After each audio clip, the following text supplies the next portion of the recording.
Hey, I'm Bill. This is Vital Bike Chain. So I'm going mountain biking this morning. I'm meeting with another rider that says something's wrong with his chain. So we'll see what that's all about. And just so you know, I don't know how great a day of riding it's going to be. When you already have an ice pack on your knee before you even get to the trails, maybe that's not a great sign. First I used my Park Tool gauge and on the 0.5 measurement side, and you can see there it wiggled right around. And then I tried the 0.75 side and it also wiggled around. Then I got out my calipers and kind of mimicked what the Park Tool gauge was doing. And I came up with a reading of 4.782.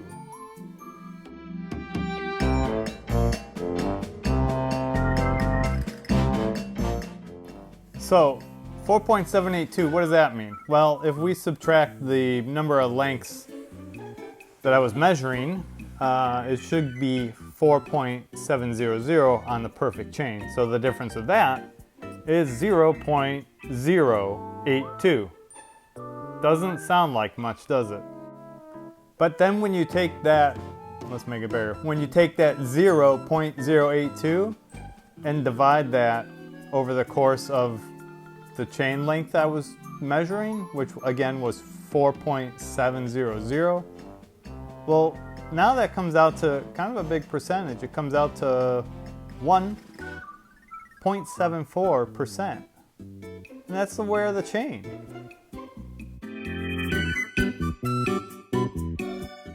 Now, luckily, I had a new chain for him. I used a SRAM chain. It's a PC 1071. It's sort of a little bit of an upgrade from the chain that he currently had on.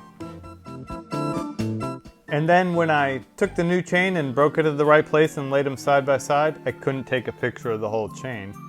But you can see the end of it. It's like a whole inner link and then half of an outer link off.